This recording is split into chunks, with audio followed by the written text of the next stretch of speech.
Do you think that people do wrestling now at a younger age? Because that reminds me when you said that people are doing it younger, right? Yeah. Because not that it's really become mainstream. I guess it is because it's in the Olympics. Yeah. Right. But do you think people are doing wrestling now because of the popularity of MMA, how it's evolving? Because they know they need wrestling, especially with the younger generation, right? Like what we talked about, wrestling is wrestling. But usually people just get into MMA because MMA is evolving. Yeah. The younger they are, when they're about 3 or 4, they start training, some sort of combat sport like jiu-jitsu. And then they transition fast into MMA, which they got all that time. Yeah. Especially if they're training at the right schools with high level people. Yeah. Which is gnarly. So what do you think it is? Is wrestling becoming more popularized because of MMA, you think? I think... Or do you think wrestling by itself holds itself on its own? I think wrestling by itself holds itself on its own. Yeah, can you get more detail? Yeah, for sure. Mm-hmm. If you're a part of the wrestling community, you wrestled like anywhere in the world, how different it is, and even different from the MMA community. Obviously, a lot of similarities, but the wrestling community is just very tight knit. They always come together in like times of disputes and whatever else is going on. When they tried to get wrestling out of the Olympics, everybody fought to not let that happen. Yeah, man. When different Division I programs are being like shut down in wrestling, like people speak up, it's a very big thing. So I think wrestling just kind of holds itself on its own. And, I was even talking about to you when I got started wrestling, I was like 10 or 11 years old. That sounds very young at, surface level. But if you're wrestling in the Midwest and you start at that age, you're late. Oh, bro, yeah. Yeah. So I could, even back sure. then, people were starting, their kids in wrestling back home in Ohio, when they're a baby, they can crawl on the mats, you know what I'm saying? That's basically, gnarly. like pretty much, raised on the mats type of thing is very common. So I would say for me, like at that time to draw inspiration from MMA, it's definitely been a thing for wrestlers coming up still, but wrestling on itself, like holds itself up. However, the wrestling with MMA does help a lot to influence that. And a lot more fighters or wrestlers rather are going into college wrestling with the mindset of once I'm done, I'm going to go fight. Yeah. You know what I mean? I mean, look at all these guys now, right? Gable Stevenson, Bo Nickel. Yeah. Those are obviously the top of the cream of the crop. There's so many other guys who are like coming up who are going to be like such dominant forces with wrestling, like names that you don't even know. But bro, okay, there is that aspect of it. Like say, like a Damian Maia, right? I know he's mostly jiu-jitsu, but Ben Askren. I mean, shit, like, I'm not anywhere near there, don't get me wrong. And I'm not like shitting. I'm shitting on his striking for sure. Because I was like, whoa. But then he made it that far. Yep. Just with pretty much his wrestling. Yep. And if he didn't get hit by Masvidal with that thing, he could have went, who knows how far he could have gone to the UFC without any like formal striking. Yeah. Same with Ronda Rousey, right? When she got exposed with Holly Holmes, and I know she's more of a judoku type. Mm-hmm. Yeah. But then, dude, all grapplers, and mostly I'm talking about wrestling. I mean, damn, how far it could take you in the sport is just amazing. Oh yeah. Because there's such high level striking, like if you're in a match with a high level striker, and I spar with these guys from time to time, it's like you're suffocating. Yeah. And usually those terms go into like jiu-jitsu, right? They got you in this like crazy mount position. They're mother milking you, like no oxygen. You know what I mean? Yeah. But then in striking, it's the same damn thing. If you're hitting you up and you're getting ready to counter, they back up and then hit you up again. You're cracked. Like think about going against legends like Joe Schilling. You're dead. You're dead. There's no hope. There's no hope. You can't do anything. Yeah, and he can choose to hit you probably 40, 50% and not take your lights out and just torture you. Yes. You know what I mean? And just hurt you. Yeah. It's crazy. It is crazy. Yeah. So yeah, can you, so what happens from like 6th grade to that? You wrestled competitively. Yeah. And then you took it all the way from to college. To college, man. So what were some of your like competitions like? You were, what is it, nationals, American? Oh yeah. Well, when I was in high school, I did pretty well. The state of Ohio was like really tough, obviously. So, I did pretty well. I got really good grades, so I was able to get recruited, which was nice. I wanted to go to college.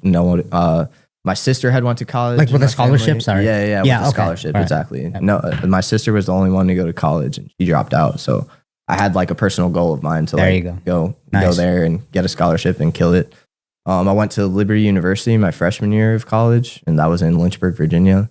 And, I was looking at a lot of different schools, and I didn't really know what I was doing, of course, because I was like 18 and my parents didn't really know either. So it was like kind of on me to decide. I'm not saying I made a bad decision because everything happens for a reason, but I ended up not liking it there. I enjoyed my teammates in the wrestling team, but the school as a whole, I just didn't enjoy it there. It didn't fit in. Was it like, were the program pretty high level? Yeah, it was. Okay. So it was a Division I program, and then they dropped it from D1, unfortunately, I believe with Title IX issues and funding issues. Interesting. But then, they dropped to another division in college, and they just like have dominated that division ever since. Like they get first place at nationals like every year. Oh, really? Yeah. Wow. So they're really good. Yeah. And then where'd you move to after that? Back home to Ohio. Okay. To Kent State University. Kent State. Yeah. And Kent State is known for their wrestling? Kent State's always had a solid wrestling team. Yeah. Yeah. Kent State as a whole isn't the biggest sports school, that we have, not even in the state. But it's a smaller Division I school. But it's a great school. I really enjoyed it there. I think the faculty and staff were great, and like the exercise science department. Didn't really appreciate it at the time, but retrospect, It's hindsight's always 20/20. Exactly, brother. Yeah. You know how that goes. So, For sure, man. Started wrestling there, and then I just like couldn't take it anymore, dude. Wrestling was What do you mean, was bro? hard. Yeah, I ended up quitting. Interesting. Yeah. After college. Yep. Or Was it- during college. During college, I Yeah. mean, was it because it was taxing on your body? Like, I know wrestling's just Yeah. wrestling. I mention this all the time, man. And like I said, I used to play basketball and football. I don't, even with the gruesome football practices, what the fuck, man? Like, wrestling is second to none. Just the warm ups alone. Yeah. And God forbid, I'm a little bit older. I'm 40 now, but then it's like, what? Their warm ups alone are the training. You know what I mean? Pretty much, yeah. Yeah, I'm like, firemen's carrying people. I'm like, that's crazy, man. So what was it? Was it like taking a toll on your body? Was it just scheduling? It was honestly just like my priorities at the time. Like, I was obviously very young still. I had just moved out of state to go to college, and I was dealing with kind of like the regret of that because I felt like maybe I made a wrong choice because I ended up coming back home anyway.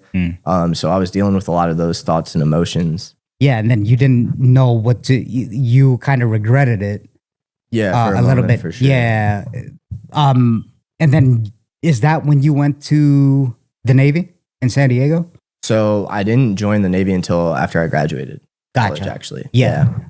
I was thinking about it the whole time. I've always thought that I wanted to serve in the military. Yeah. So I was thinking about it the whole time in college, and then didn't end up joining until the summer that I graduated. So I graduated in August of 2019, and I left a week after graduating. Looking back at it now, do you still regret quitting wrestling? Like, how far maybe it could have taken you to, since you are competing in jiu-jitsu and taking it pretty seriously. Yeah. To be honest, I do wish I would have continued. The reasoning for that would be that I think it would have helped me to, prioritize school, keep my grades up, and, to continue to chase what I was passionate about. I ended up finding another passion in competitive powerlifting and rugby after I quit. Oh, interesting. After I quit wrestling, which was a lot of fun, of course, and gave me like that competitive drive. Damn, rugby too, man. Those are fucking... That Aussie sport, man. Like, dude, those guys are fucking tough as shit too, man. Yes, they are. Yeah. Some of the toughest guys in the world. For I promise sure. you. Yeah. For sure. Love those guys. Yeah. Yeah. So, again, no regrets, but I think it would have benefited me to at least finish out through college and, see where it takes me from there. Maybe I would have found that passion again to like start fighting at that time, or, maybe I wouldn't have, but I think that maybe it would have been a good move. But again, it led me to where I am today and the road that I had to take to bounce back from where I was to where I had fallen. I mean, it was. Yeah, I think that's the ultimate, I guess you could say, happiness, if you want to call it that, to be able to realize it, or growth, should I say. For sure. To be able to realize it and then reframe it and say, well, fuck. I mean, what I'm thinking objectively is you had all those years. Yeah. You know what I mean? From 6th grade to college. That's a lot of years. Yeah. Even as a kid, right? And I think even as a kid, you process it better. And then now that it's forever going to be with you. And plus you're still grappling. Yeah. Yeah. So going back to like strength and conditioning, since that's what you specialize in. For sure. What's like the smartest way to go about strength and conditioning? Okay. Yeah. Like, if you're going to go into, let's stick with, if you're going to go into like high level competition in jiu-jitsu. Yeah. Okay. Yeah. I'll try to like break this down in the simplest way that I can. And that's not so that everybody understands it. It's just to prove that it's that easy. Sure. The hardest part is just getting started. Same thing with jiu-jitsu, right? Gotcha. The hard part is just getting started and then remaining consistent. That's a great point.